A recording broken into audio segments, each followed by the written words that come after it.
آپ نے مجھے رونے سے منع نہ کیا ہوتا تو میں آج اتنا روتا کہ اپنے آنسوؤں کے ساتھ آپ کو غسل دیتا۔ سیدنا صدیق اکبر رضی اللہ تعالیٰ عنہ فوراً مسجد میں تشریف لائے۔ جب دیکھا کہ صحابہ کرام رضی اللہ تعالیٰ عنہم بے اختیار رو رہے ہیں۔ صحابہ رضی اللہ تعالیٰ عنہم کی بہت عجیب و غریب کیفیت ہو چکی ہے۔ مسجد نبوی میں تشریف لا کر سارے صحابہ کو جمع کیا۔ جمع کرنے کے بعد خطبہ دیا۔ خطبہ تو بہت لمبا ہے لیکن مختصر ضروری الفاظ عرض کرتا ہوں۔ حضرت ابو بکر صدیق رضی اللہ تعالیٰ عنہ نے فرمایا، اے صحابہ رضی اللہ تعالیٰ عنہم کی جماعت سنو، من کانا یعبد محمدًا فإن محمدًا قد مات، من کانا یعبد اللہ فإنہ حی۔ اس کا ترجمہ یہ ہے، حضرت ابو بکر صدیق رضی اللہ تعالیٰ عنہ نے فرمایا، اے عمر ہوش کرو، کیا کہہ رہے ہو؟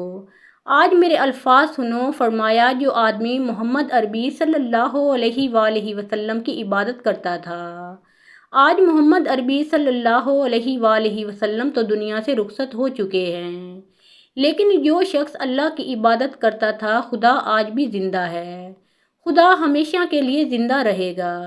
اگر تم محمد عربی صلی اللہ علیہ وآلہ وسلم کی عبادت کرتے تھے تو محمد عربی صلی اللہ علیہ وآلہ وسلم دنیا سے رخصت ہو گئے ہیں۔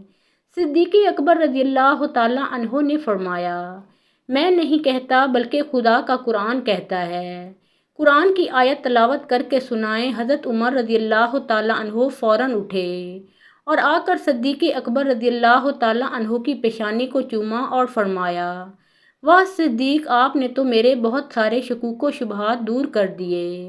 اور کھڑے ہو کر کہا، لوگوں، واقعی محمد عربی صلی اللہ علیہ وآلہ وسلم دنیا سے رخصت ہو چکے ہیں۔ جو عمر رضی اللہ تعالیٰ عنہ چند گھڑیاں پہلے کہہ رہے تھے کہ جو میرے سامنے رسول اللہ صلی اللہ علیہ وآلہ وسلم کی وفات کو بیان کرے گا، میں اس کو قتل کر دوں گا۔ صدیق اکبر رضی اللہ تعالیٰ عنہ نے سمجھایا تو بات سمجھ میں آ گئی۔ حضور سرور کائنات صلی اللہ علیہ وآلہ وسلم کے بارے میں صحابہ رضی اللہ تعالیٰ عنہم مشورہ کر رہے ہیں۔ مشورہ کس چیز کا؟ کہ اب پیغمبر صلی اللہ علیہ وآلہ وسلم کی تدفین کا سوچا جائے۔ پیغمبر صلی اللہ علیہ وآلہ وسلم کی زمین کے کس حصہ میں قبر اطہر بنائی جائے؟ کیا جنت البقیع میں یا کسی اور مقام پر بنائی جائے یا مسجد نبوی کے کسی کونے میں بنائی جائے؟ سارے صحابہ رضی اللہ تعالیٰ عنہم پریشان ہیں اور اپنی اپنی رائے بھی دے رہے ہیں، لیکن صدیق اکبر رضی اللہ تعالیٰ عنہ خاموش ہیں۔ سیدنا صدیق اکبر رضی اللہ تعالیٰ عنہ کھڑے ہوئے گھر تشریف لے گئے۔ اپنی بیٹی عائشہ صدیقہ رضی اللہ تعالیٰ عنہا سے سوال کیا، بیٹی عائشہ، تم نے رسول اللہ صلی اللہ علیہ وآلہ وسلم کی زندگی میں کبھی اس بارے میں پیغمبر صلی اللہ علیہ وآلہ وسلم سے کچھ سنا تھا؟ کیونکہ سارے صحابہ رضی اللہ تعالیٰ عنہم پریشان ہیں کہ پیغمبر صلی اللہ علیہ وآلہ وسلم کی قبر کہاں بنائی جائے۔ حضرت عائشہ صدیقہ رضی اللہ تعالیٰ عنہا فرماتی ہیں، ابا جان، ہاں مجھے یاد ہے اور اچھی طرح یاد ہے کہ آپ صلی اللہ علیہ وآلہ وسلم نے ارشاد فرمایا، پیغمبر کے لیے اللہ کا قانون یہ ہے کہ پیغمبر کو جہاں موت آتی ہے اس کی قبر بھی وہیں بنائی جاتی ہے۔ حضرت عائشہ صدیقہ رضی اللہ تعالیٰ عنہا نے یہ مسئلہ حل کر دیا۔ صدیق اکبر رضی اللہ تعالیٰ عنہ فرماتے ہیں، ہاں ہاں، سنا تو میں نے بھی تھا پیغمبر صلی اللہ علیہ وآلہ وسلم سے، لیکن میں نے کہا تصدیق کر لوں۔ باپ بیٹی دونوں نے اتفاق کر لیا کہ رسول اللہ صلی اللہ علیہ وآلہ وسلم کی قبر وہیں بنائی جائے جہاں حضور صلی اللہ علیہ وآلہ وسلم کی روح پرواز ہوئی ہے۔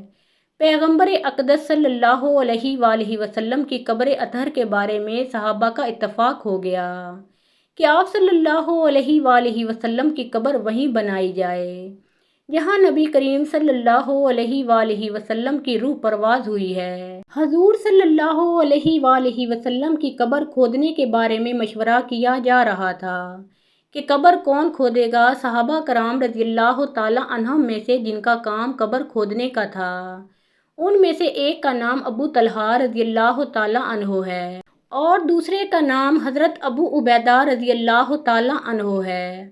اب کس کو پیغام بھیجیں، کس کو بلوائیں، کیونکہ دونوں قبر کھودنے کا کام کرتے ہیں۔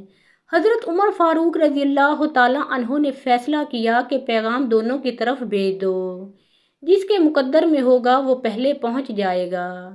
دونوں صحابہ کرام رضی اللہ تعالیٰ عنہم کی طرف پیغام پہنچ جاتا ہے، لیکن حضرت ابو طلحہ رضی اللہ تعالیٰ عنہ پہلے پہنچ جاتے ہیں، قبر کھودنا شروع کر دیتے ہیں۔ پھر غسل کے لیے صحابہ کرام رضی اللہ تعالیٰ عنہم سوچنے لگ جاتے ہیں، نبی کریم صلی اللہ علیہ وآلہ وسلم کو غسل کون دے گا؟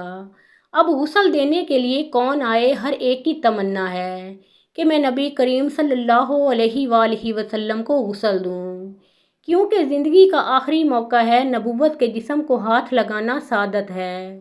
کون نہیں چاہتا کہ آخری وقت میں میرے ہاتھ نبوت کے جسم کو لگیں؟ ہر صحابی رضی اللہ تعالیٰ عنہ کی یہی تمنا، ہر صحابی رضی اللہ تعالیٰ عنہ کی یہی خواہش تھی کہ ہاتھ میرے ہوں اور وجود نبی کریم صلی اللہ علیہ وآلہ وسلم کا ہو، مجھے غسل دینے کا شرف حاصل ہو جائے۔ لیکن ہر ایک کی تمنا کیسے پوری ہو سکتی تھی؟ سیدنا صدیق اکبر رضی اللہ تعالیٰ عنہ نے کھڑے ہو کر فیصلہ کیا، اے عباس رضی اللہ تعالیٰ عنہ ادھر آؤ۔ حضرت عباس رضی اللہ تعالیٰ عنہ حضور اکرم صلی اللہ علیہ وآلہ وسلم کے چچا ہیں۔ حضرت عباس رضی اللہ تعالیٰ عنہ تشریف لائے، پھر ان کے دو بیٹوں کو بلایا اور کہا، اے علی رضی اللہ تعالیٰ عنہ تم بھی آؤ، کیونکہ تمہارا بھی پیغمبر صلی اللہ علیہ وآلہ وسلم کے ساتھ قریبی رشتہ ہے، اور پیغمبر صلی اللہ علیہ وآلہ وسلم کو غسل دو۔ حضرت انس رضی اللہ تعالیٰ عنہ فرماتے ہیں، جب پیغمبر صلی اللہ علیہ وآلہ وسلم کو غسل دے دیا گیا تو نبی صلی اللہ علیہ وآلہ وسلم کا چہرہ تو پہلے بھی حسین تھا۔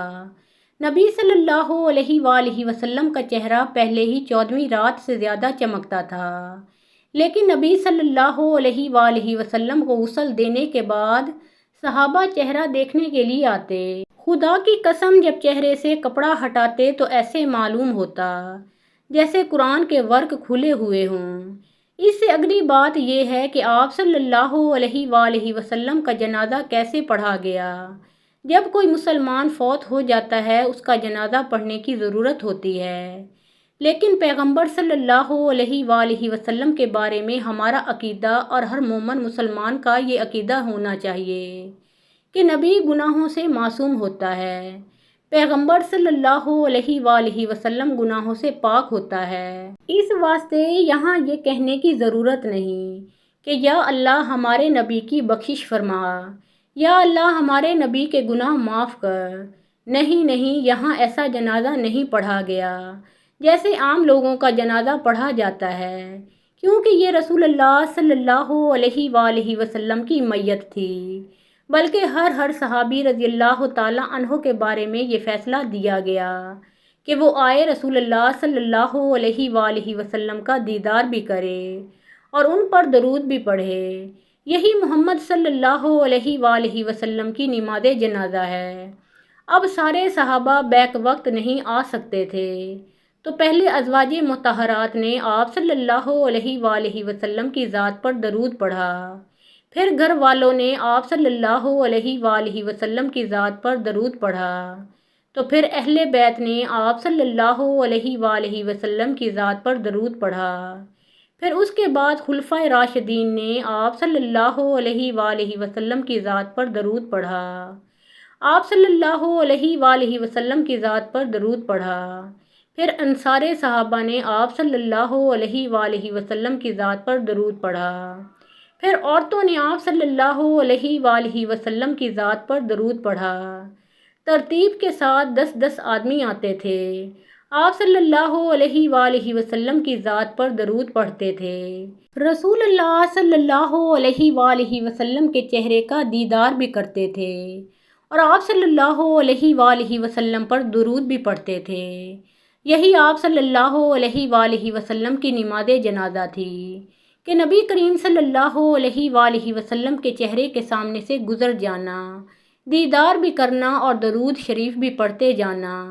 محترم ناظرین، پیارے آقا محمد مصطفیٰ صلی اللہ علیہ وآلہ وسلم کا پیارا نام ایک بار کامنٹ سیکشن میں ضرور لکھیے۔